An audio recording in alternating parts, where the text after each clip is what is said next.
કેમ છો બધા મજામાં ને? ગુજરાતી ઘરેલું રસોઈમાં તમારું સ્વાગત છે।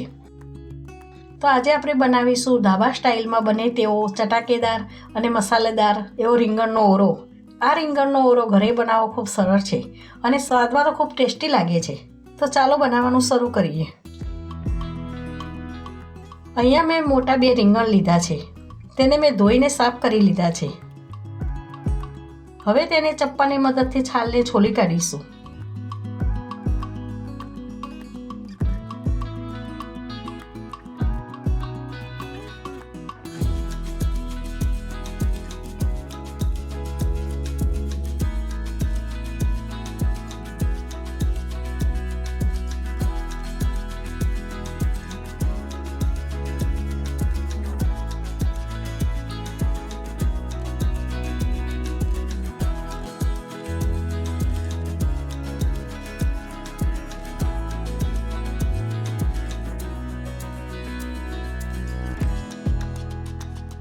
પછી એક બાઉલમાં પાણી લઈને તેના મોટા મોટા ટુકડા કરીને સમારી લઈશું।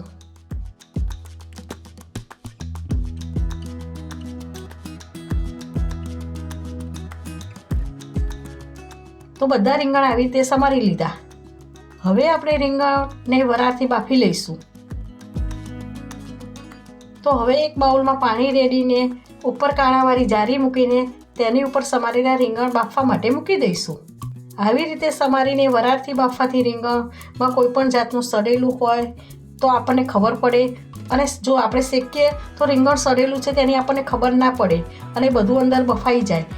એટલા માટે આપણે આવી રીતે સમારીને જ રીંગણને વરાળથી જ બાફીને રીંગણનો ઓરો કરવાનો, જેથી કરીને તેનો સ્વાદ પણ સારો આવે।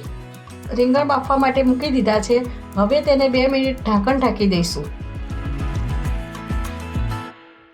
2 મિનિટ પછી ચેક કરી લઈએ તો જુઓ આપણા રીંગણ કેવા સરસ વરાળથી બફાઈ ગયા છે। હવે તેને એક થાળીમાં કાઢીને તેને મેસરની મદદથી મેશ કરી લઈશું।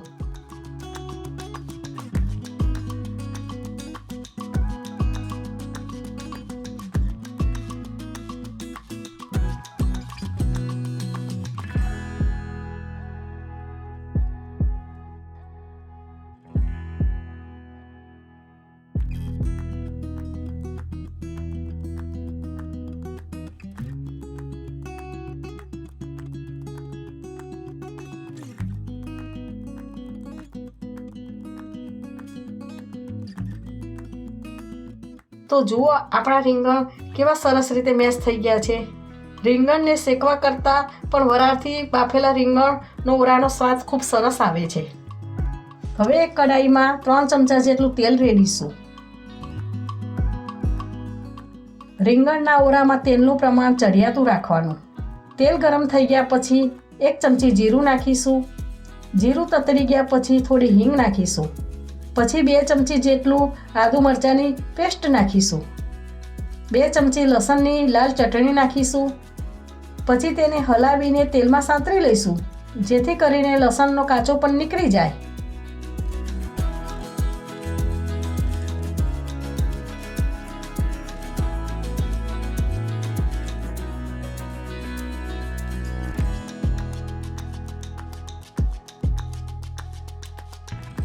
પછી 1 વાટકી જેટલી ઝીણી સમારેલી ડુંગળી નાખીશું।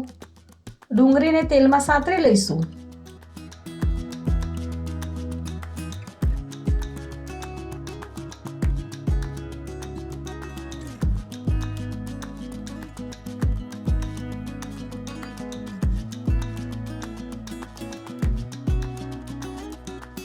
પછી 1 વાટકી જેટલા ઝીણા સમારેલા શિમલા મરચાં નાખીશું।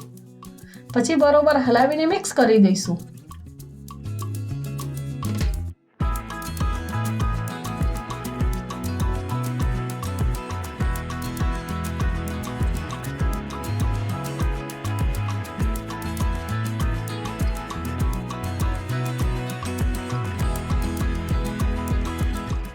પછી તેમાં 1 વાટકી જેટલા ઝીણા સમારેલા ટામેટાં નાખીશું। પછી બરોબર હલાવીને મિક્સ કરી દઈશું।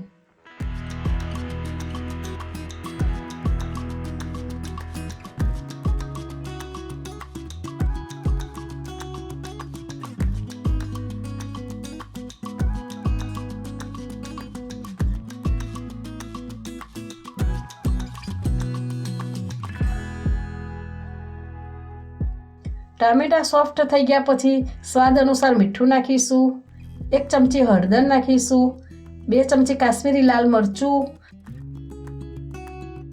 2 ચમચી ધાણા જીરું. પછી બધા મસાલાને હલાવીને મિક્સ કરી દઈશું. ધાણા જીરું પાવડર વધુ નાખવાથી સ્વાદ સારો આવે છે.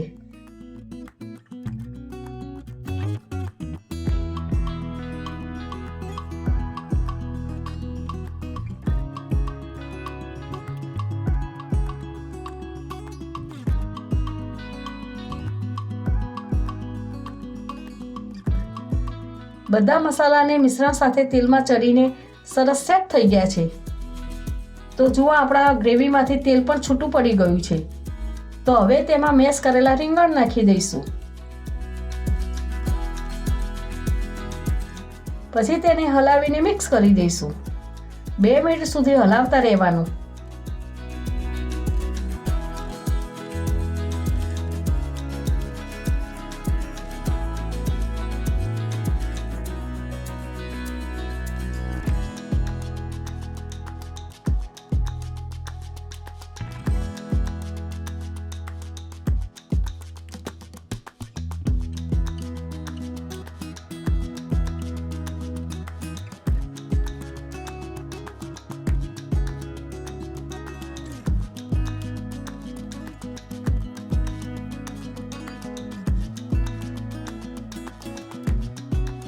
પછી તેમાં અડધી ચમચી ગરમ મસાલો નાખીશું અને થોડી કસૂરી મેથી હાથથી મસળીને નાખીશું.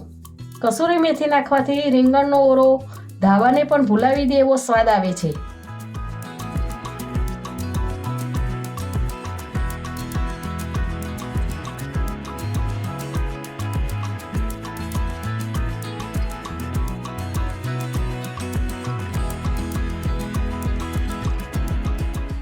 પછી તેમાં લીલી તાજી સમારેલી કોથમીર નાખીશું. પછી હલાવીને મિક્સ કરી દઈશું.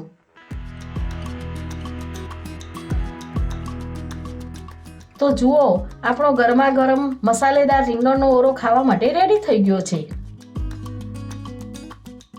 આ ઓરાને તમે બાજરીના રોટલા, જુવારના રોટલા કે ભાખરી સાથે સર્વ કરી શકો છો. બાજરીના રોટલા સાથે તો આ ઓરો એટલો ખૂબ સરસ લાગશે તો તમે આંગળા પણ ચાટી જશો. જો તમે મારી આ રીતથી રીંગણનો ઓરો બનાવશો તો તમને વારંવાર ઘરે બનાવવાનું મન થશે.